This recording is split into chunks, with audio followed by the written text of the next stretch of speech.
Não há homem tão inteligente que tenha nada a aprender. E não há homem tão ignorante que não tenha nada a ensinar.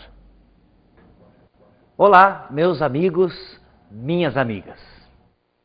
Na aula de hoje, nós iremos conversar sobre camisa, sobre botões, sobre caneta, sobre microfone, câmera de televisão.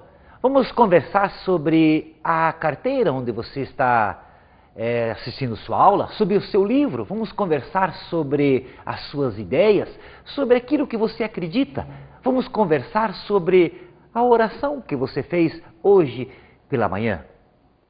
Tudo isso e muito mais fazem parte do nosso assunto de hoje, que é cultura ou saber humano. Na filosofia, quando nós iniciamos um determinado estudo, quando nos propomos a estudar alguma coisa, sempre é interessante iniciar esse estudo pela definição da palavra. Agora, definir o que é uma palavra não é uma coisa muito fácil. Requer um treino, requer uma certa habilidade, requer conhecer esse assunto pelo qual nos propomos a estudar. Agora, não é porque é uma coisa muito difícil que nós não vamos procurar definir essas palavras. Vocês já devem ter visto muitas vezes na televisão ou no rádio, repórteres, entrevistadores perguntarem na rua ou em qualquer outro lugar às pessoas sobre o que elas sabem, o que elas conhecem sobre determinadas palavras.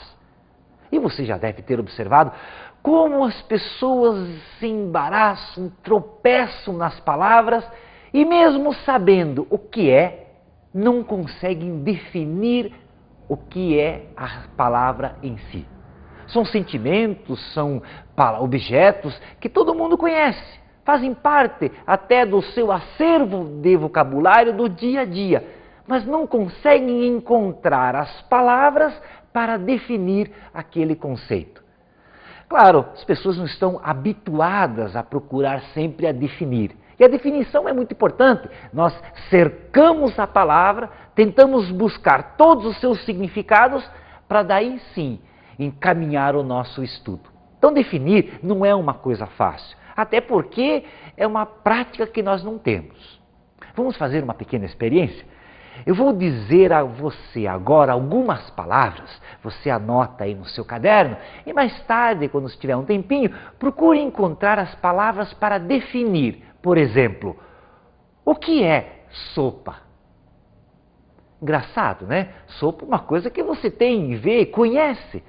Você pode procurar definir mais ou menos assim. Sopa é um alimento líquido, porque geralmente a gente usa a expressão tomar uma sopa, então pensamos que ela é líquida. Mas quando você vai reler a sua definição, você pensa, peraí, é um alimento, tudo bem, líquido, mas leite é líquido, água é líquido, e ali na sopa existem coisas pastosas, existem coisas sólidas. Mesmo que seja uma sopa de pedras, a pedra não é líquida, né? E ainda bem que existam lá dentro da sopa algumas coisas sólidas, senão que graça teria. Então perceba que no momento de definir as palavras, o conceito, é preciso que as palavras sejam coerentes, sejam de acordo com o conceito que nós queremos dar. Então procure definir mais tarde o que é sopa. Ou, por exemplo, o que é radical? Ou o que é a felicidade? O amor, o que é o medo? Todos nós, pelo fato de termos vivido muito dessas experiências, sabemos muito bem o que é. Quem não sabe diferenciar um prato de sopa de um prato de macarrão ou de um bom churrasco? Eu sei o que é, mas não sei definir. Todos nós já tivemos momentos de felicidade, momentos de carinho, de amor. Todos nós já experimentamos sensações de medo, de pavor. Agora, definir isso não é fácil. Até porque o que é mais habitual, às vezes, é mais difícil de definir. O comum é difícil definir. No entanto, não é porque é uma situação um pouco complicada que vamos deixar de pensar sobre a nossa cultura. Vamos buscar então o que é cultura.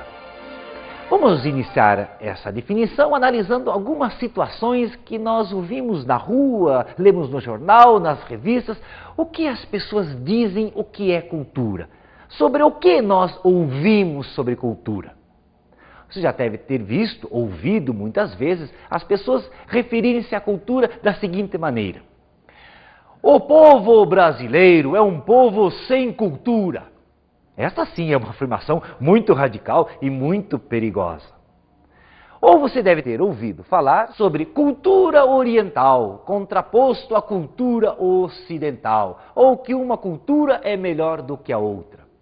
Deve ter ouvido também falar sobre cultura dos povos, a cultura dos povos indígenas, a cultura dos povos do deserto, a cultura dos povos asiáticos.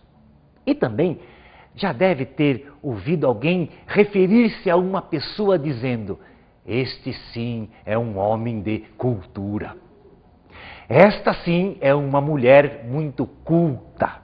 São expressões que nós ouvimos. E também até sobre a cultura da agricultura, Ministério da Cultura. E temos até a cultura do esporte e até a cultura do malandro. Portanto, são muitas as expressões que se fala sobre a cultura. Mas é preciso agora, em filosofia, centralizar objetivamente o que significa cultura. Podemos inicialmente buscar a nossa primeira definição. E podemos dizer que cultura é o mundo transformado pelo homem. Vamos analisar bem essa definição. Repetindo que cada palavra na definição tem que estar bem coerente com o conceito. Então vamos lá. Cultura é o mundo transformado pelo homem. Mundo. Mundo é tudo aquilo que se vê, tudo aquilo que se observa, tudo aquilo que existe. E o mundo, ele segue o seu caminho, segue a sua sina, segue o seu destino, independente da presença do homem. Se o homem existe, o homem não existe, o mundo continua tal e qual. Agora, não podemos falar em mundo transformado sem falar no homem. O homem está inserido dentro do mundo e essa inserção vai provocar a cultura. Não podemos diferenciar uma coisa, separar o homem sem essa transformação no mundo. O toque que o homem dá sobre o mundo gera cultura. Vamos dar alguns exemplos para você entender melhor. Mundo transformado pelo homem. Por exemplo, de um objeto inerte, informe, que é uma pedra, o homem, agindo sobre ela, pode transformá-la numa bela estátua. O que nós tivemos aqui? Uma transformação pela ação do homem. De um objeto da natureza, informe, sem sentido, passou a ter sentido. Ou, por exemplo, posso pegar um pouco de argila, que é uma mistura de água, areia, pedra, e posso transformar isso num objeto de arte. O homem é capaz de fazer isso, de transformar algo da natureza em algo com sentido.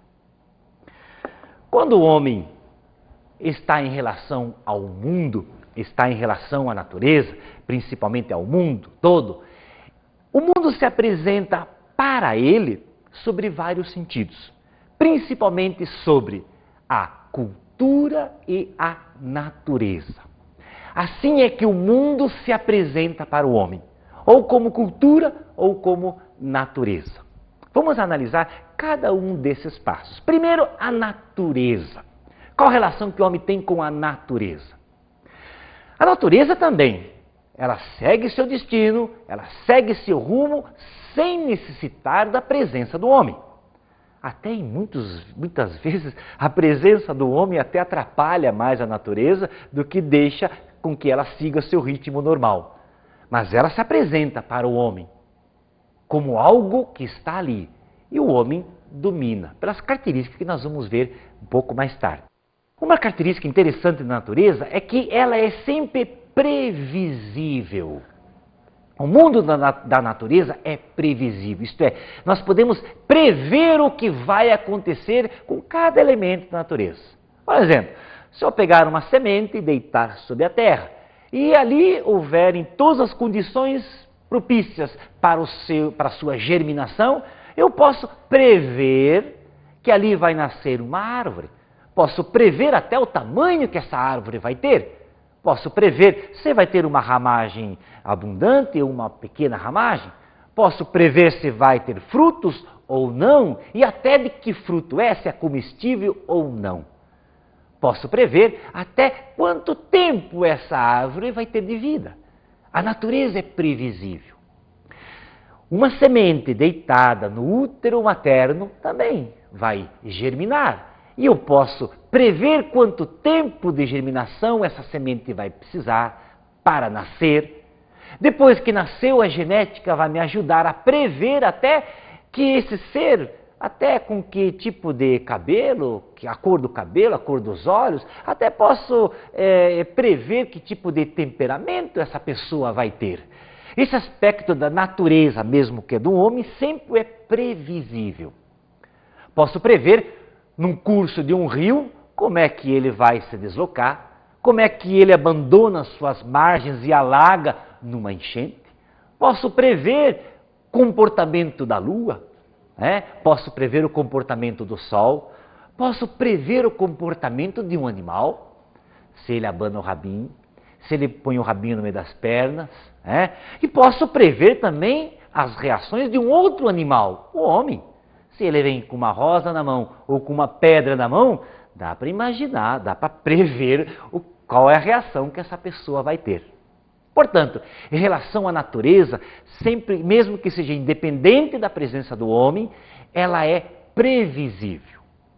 Já a característica principal da cultura é a transformação.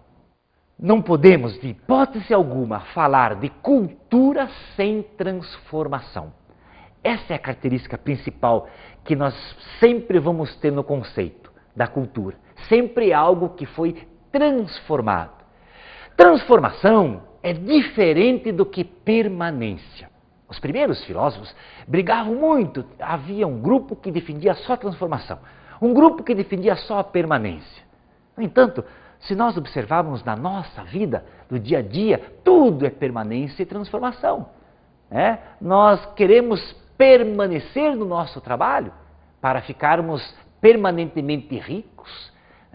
Nós nos transformamos, éramos crianças, agora somos adultos, mas queremos permanecer vivos.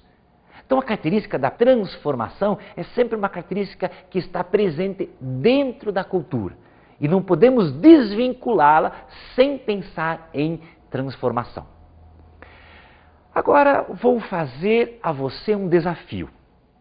Todo momento até agora eu estive falando em mundo e estive falando em natureza. Na natureza nós encontramos o reino animal, encontramos o reino vegetal, o reino mineral. Vamos deixar de lado um pouco o reino mineral, vegetal, vamos falar um pouco sobre o reino animal. Se eu perguntar a você agora, o animal também produz cultura? Pergunta interessante. O animal produz cultura? Falamos que cultura é tudo aquilo que é transformado e o animal também gera transformação. Sempre a relação que nós vamos encontrar da natureza é com dois polos diferentes.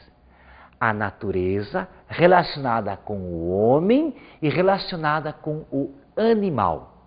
Veja que nós encontramos muitas semelhanças.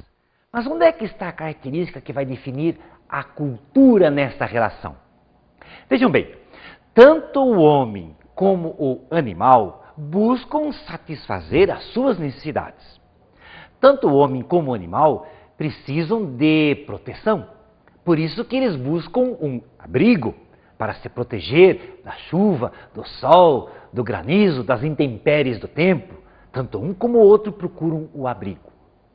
Tanto o animal como o homem precisam satisfazer a necessidade de sustentar-se, isto é, de alimentação. E essa é uma necessidade biológica, não tem como não fugir disso. Uma outra necessidade, que é comum tanto ao homem como ao animal, é a busca da perpetuação da espécie. São necessidades próprias de cada um, tanto do homem como do animal. Mas como que existe essa relação? Como é que eles, ao agirem sobre a natureza, porque para satisfazer estas necessidades, tanto o homem como o animal buscam satisfazê-las na natureza. A busca que o animal tem em relação à natureza sempre é uma satisfação imediata. E nós podemos prever bem facilmente qual é essa relação do homem com a natureza. A relação que o homem vai ter nessas suas necessidades é algo planejado. Sempre vai ser algo previsto. Embora sejam as mesmas necessidades, vejam que diferença existe entre o homem e o animal. É interessante, muito bonito você ver essa diferença. Por exemplo, em relação ao abrigo. E para ajudar a entender melhor isso, vou pedir ajuda da sua imaginação. Se você conhece um animal, vamos buscar, por exemplo, um passarinho chamado João de Barro, ou meu xará João, o pedreiro da floresta. O João de Barro molha um pouquinho de água, mistura com terra, faz uma bolinha de barro, sobe para do alto de uma árvore, uma paineira, ou no alto de um poste de luz, e ali vai montando. Bolinha de barro por bolinha de barro, constrói a sua casinha. Se eu pudesse perguntar ao João de Barro, por que, João, você faz isso? Ele me responderia, eu não sei, faço isso porque eu tenho que fazer. Sempre foi feito assim e sempre vai ser feito assim. Os meus avós fizeram, eu estou fazendo, meus filhos irão fazer sempre assim. Mas não existe nenhum motivo pelo qual você está construindo sua casinha? Tem, é um abrigo. Mas por que você faz isso? Eu não sei. Eu faço isso porque o meu corpo diz que eu tenho que fazer. Já se eu perguntar para um homem, por que você faz a sua casa? Por que você mistura a terra com água e areia e faz um tijolo e constrói uma casa? Ele vai dizer, porque eu quero, além de buscar abrigo, quero proteger a minha família. Mas não é só isso, eu tenho um plano na minha mente, eu tenho uma planta. Eu quero construir uma casa com um puxado para a garagem, quero construir um puxadinho para a minha sogra que vai morar junto, eu quero construir uma casa sobre a outra. E dependendo das condições do lugar onde eu vivo, eu vou construir, se eu moro em áreas gélidas, vou construir uma casa de gelo, no deserto vou construir uma tenda, eu vou construir uma casa de madeira ou de barro e até de sucata. Agora, se no animal o determinismo biológico está no seu corpo, a planta no homem está na sua alma. É bem diferente. No animal, tudo é determinado biologicamente. O corpo é que diz o que tem que fazer. No homem, é a sua imaginação, é a sua criatividade, é a sua alma que diz isso. Uma outra comparação que podemos analisar e bem interessante é a alimentação. Busque uma informação. Como é que o animal alimenta-se? Como é que o homem alimenta-se? O animal busca satisfazer imediatamente a fome. O homem não. O homem cria sobre a alimentação. Tanto que a mãe, ao preparar a refeição para a sua família, coloca nisso muito carinho, muito amor. Você já, por acaso, já viu dois animais fazendo a refeição sobre a luz de velas? Jamais você vai ver isso, porque o homem usa da refeição para outros sentidos. Usa da refeição para fazer um jantar romântico. E assim também em relação à perpetuação da espécie. O corpo determina a ação no ato sexual. A alma diz que isso é amor. Perceberam, então, qual que é a relação? Por que nós dizemos que o animal não produz cultura? Porque a cultura exige outros elementos. Exige a razão, exige os sentimentos, exige o valor. Essa é a diferença básica, principalmente entre a ação do homem e a ação do animal. Mas como é que o homem produz cultura? O que ele faz para produzir cultura? Bem, esse assunto nós iremos comentar só depois do nosso intervalo. Agora vamos descansar um pouquinho e já retornamos.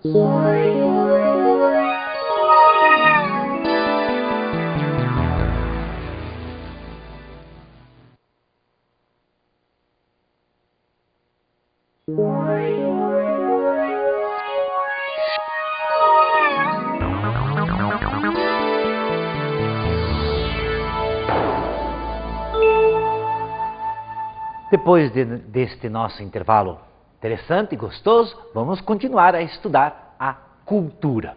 Lembra-se, no início da aula, que nós conversamos sobre o que é definir alguma coisa?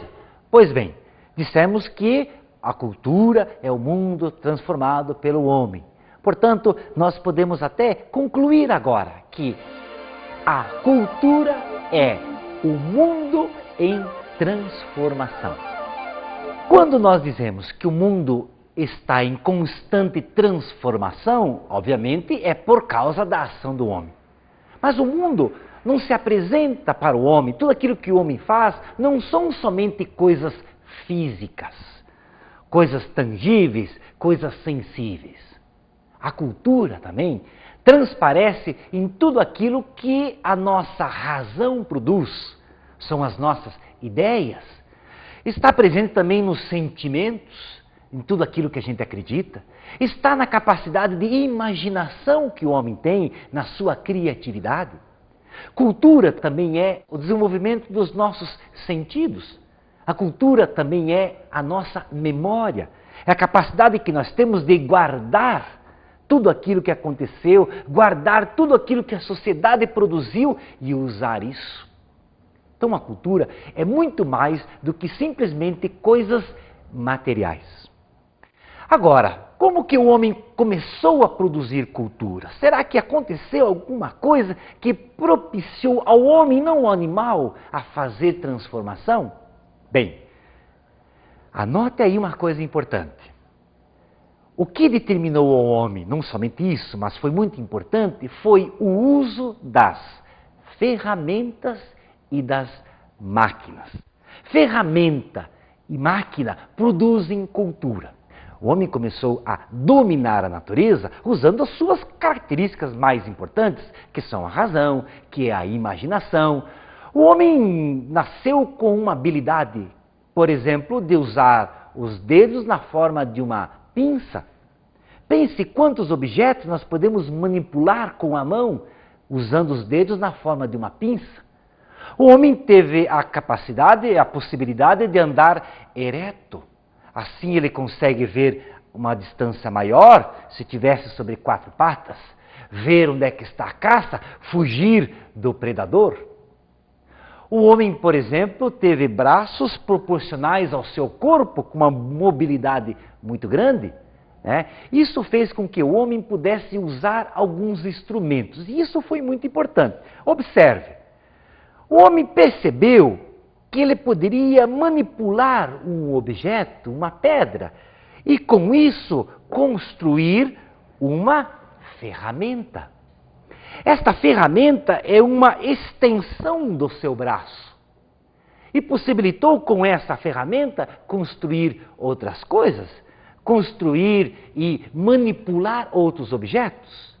Sempre a ferramenta é uma extensão do seu braço. O homem usa muito dessa habilidade de estender o seu corpo para produzir, e com isso ele cria máquinas e ferramentas. E com o uso da linguagem, criou condições para dominar a natureza.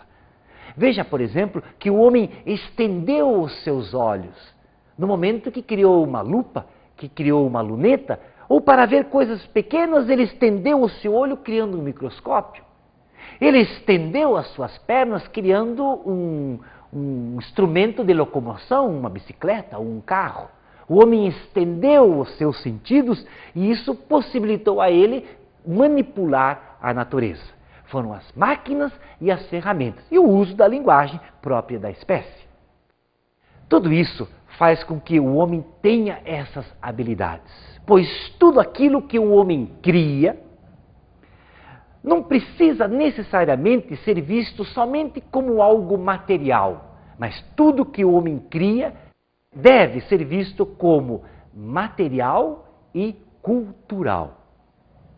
Por exemplo, quando eu olho uma casa que o homem construiu, tem um aspecto material, mas também um aspecto cultural. A casa foi se transformando ao longo dos tempos e vai se transformar muito mais ainda. Uma camisa é um objeto material, mas também cultural.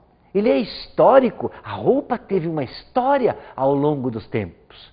Ou uma geladeira, ou um computador, quanto tempo, quanto trabalho, quantas ideias, quanta criatividade para serem criados. A ciência, tudo que o homem produziu de conhecimento, é algo que foi historicamente sendo acumulado. Isso é cultura. Existem outros aspectos, por exemplo, a linguagem, que evoluiu até a oração, que é a maneira do homem comunicar-se com o infinito. Todos esses são elementos culturais e não somente materiais. Quando o homem produz cultura, nós podemos nos perguntar, mas por que ele pega coisas que são materiais e transforma em coisas culturais? Aí entra uma palavra-chave que determina tudo. O que é material se transforma em cultural porque o homem coloca nelas um valor. O valor é dar significado às coisas. E somente o homem tem essa capacidade. Vamos usar mais um exemplo para você entender bem isso. Eu tenho aqui uma flor, uma rosa. Uma flor olhada simplesmente como objeto de natureza é uma flor no campo. Uma flor no campo independe da presença do homem. Ela está lá e vai continuar sempre assim. É um objeto da natureza. Por enquanto não existe cultura aí. Agora, a flor no campo é da natureza. Agora, se eu pegar essa flor e colocá-la sob um vaso, pegar essa flor e oferecer a você, isto transformou-se em cultura. Por quê? Porque além do objeto material, eu passei a colocar aqui um valor. Você, ao receber esse vaso, vai dizer, puxa vida, né? Se você não gosta de mim, vai pegar essa flor e vai jogar fora. A flor não tem mais o significado da natureza, traz a repulsa que você tem de mim. Ou se você gosta de mim, vai dizer, puxa vida, como o professor foi legal, me deu uma flor. Assim, quando você entrega um buquê de flores à sua mãe, ela até olha as flores, são bonitas, coloridas, cheirosas, mas não é isso que conta. As flores, daqui a alguns dias, vai ser jogado no lixo. Mas o ato que você fez da entrega da flor permanece para sempre na memória da sua mãe. A flor, então, transformou-se num símbolo. O simbolismo é uma característica própria do homem. Só o homem é capaz de agir com sinais visíveis que significam coisas invisíveis. Essa peculiaridade é típica do homem. Sempre ele, somente ele, tem a capacidade de operar com coisas ausentes. Esta é a marca do símbolo. O Albert Camus, um grande escritor e filósofo, diz o seguinte: ninguém morre por uma verdade científica. Isto é verdade. Agora, não mexam com os nossos símbolos, porque são sinais visíveis de coisas invisíveis. Por exemplo, eu posso mostrar para você um pedaço de pano. Esse pedaço de pano, aparentemente, é um pano igual, comum a todos os outros, de cor verde. Eu posso dizer a você que este pano faz parte de uma bandeira. Até aí, para você, não significou nada. Mas a partir do momento que eu desfraldo e digo, esta é a bandeira do meu país, eu estou falando de um símbolo. E não mexam com a minha bandeira. Então, realmente o filósofo tem razão. Ninguém morre por uma verdade científica, mas não mexam com os nossos símbolos. Eu tenho aqui em minhas mãos uma caneta, que aparentemente é igual a todas e muitas outras canetas, mas não esta. Esta caneta é meu avô. É para mim um símbolo, quase que um sacramento. Eu a ganhei do meu avô quando tinha uns 15, 16 anos. Ela traz a imagem dos seus cabelos brancos, do seu jeito carinhoso de afagar, das suas ideias malucas, das invenções malucas que ele tinha na sua casa, do seu gesto de afago nos meus cabelos, quando eu os tinha ainda, né? Então esse sacramento, esse símbolo para mim, não é uma simples caneta. É um símbolo no qual traz a imagem do avô. Por isso que o símbolo traz sempre essa característica. Desta coisa visível me trazem coisas invisíveis. Muito bem. Agora, quando nós comentamos ainda sobre a cultura, nós podemos e temos que identificar ainda a cultura em relação ao seu aspecto social. A cultura em relação à sociedade. Nós não podemos, em hipótese alguma, desvincular a ideia de cultura com a ideia de sociedade. Não existe sociedade sem cultura. Não podemos imaginar isso. Como também eu não posso pensar a cultura fora de uma sociedade. Esses dois elementos nascem juntos e se constroem juntos, transformam-se juntos. Assim, por exemplo, quando, e aqui até, se justifica a expressão que nós costumamos usar, cultura de uma sociedade. E quais são os elementos de uma cultura? Os elementos de uma cultura são todos os hábitos que nós construímos, os nossos costumes, as nossas leis, o nosso jeito de viver. O jeito de viver de um povo é a sua cultura.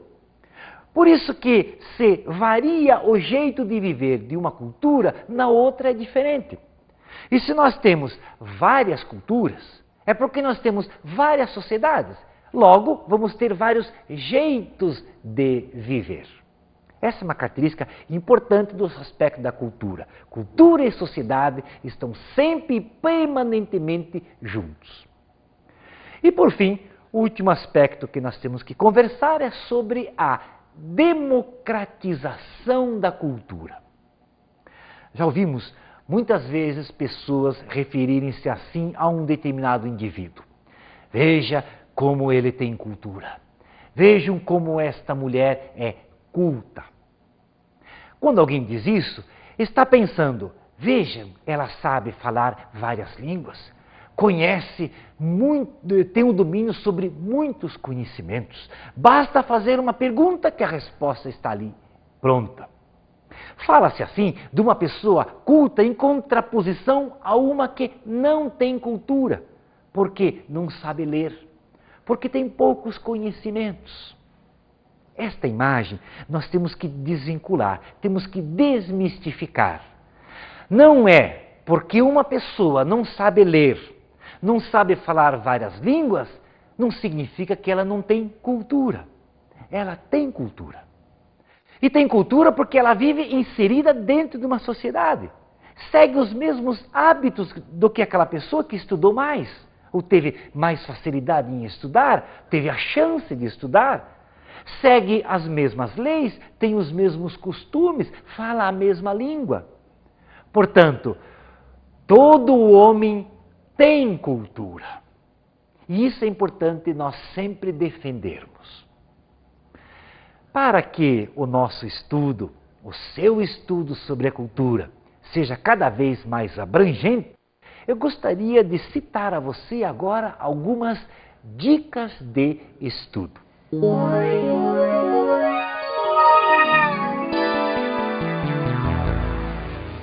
A primeira dica é esta. Quero que você pegue uma determinada cultura, diferente do que a sua, é óbvio, e analise quais são os seus costumes, quais são os seus hábitos, quais são as suas leis, e faça isso contrapondo às nossas leis, aos nossos costumes. E principalmente percebendo que todas as culturas, se elas são diferentes, a beleza está no diferente, e não na homogeneidade, e não na igualdade. Analise uma cultura diferente do que a sua, para você também descobrir a riqueza que elas têm. Uma outra dica poderia ser você assistir a um filme que retrate uma outra sociedade, uma outra e determinada cultura, para perceber ali todas as riquezas que ela tem. Um outro aspecto que merece também um estudo, o dia que você possa ter a oportunidade, é o seguinte. Pegue alguns aspectos da relação entre o homem e o animal. Por exemplo, analise o abrigo, a alimentação e o sexo. Analise como é que os animais se comportam nisso, como é que os homens se comportam assim. E depois, analise a questão, por exemplo, da violência, a questão do abuso sexual, nesse confronto que você fez. Você vai ter descobertas interessantes. E por fim, algo que você vai ter que aprender aos poucos. De vez em quando, pegue algumas palavras e procure definir essas palavras. E depois de defini-las, busque cada uma das palavras para ver se elas têm ou não contradição. Você vai descobrir aí uma riqueza muito bonita, que é a sua capacidade de refletir, já que filosofia é a nossa capacidade de pensar. E para terminar esta nossa aula, eu gostaria de citar um pequeno trecho de um poema de João Cabral de Melo Neto, que fala exatamente sobre os elementos que o homem incorporou em si graças à cultura. Esse poema tem o nome de Ar Abraço e diz o seguinte: o homem é o animal mais vestido e calçado. Primeiro o pano e feltro, e se isola do ar abraço. Depois a pedra, o cal, e de paredes trajado, se defende do abismo horizontal no espaço. Para evitar a terra, calça nos pés sapatos, e nos sapatos tapetes, e nos tapetes soalhos. Calça as ruas, e como não pode todo o mato, para andar nele estende passadeiras de asfalto. Meu amigo, desejo que você cresça muito mais, reconheça que a cultura é uma coisa ampla e muito bonita, e desejo a você um grande abraço e até a próxima aula.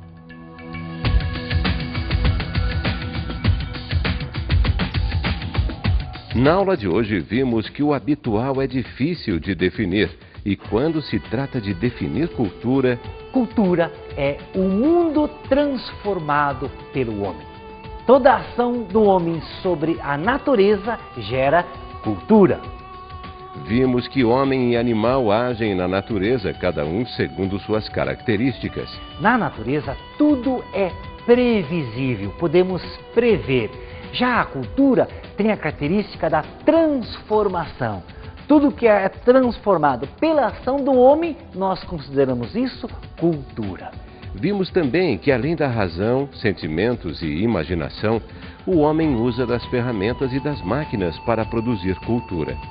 Em relação à natureza, o homem, ao tomar os elementos da natureza, elementos naturais, coloca neles um valor, isto é, um significado, transformando isso em elemento cultural.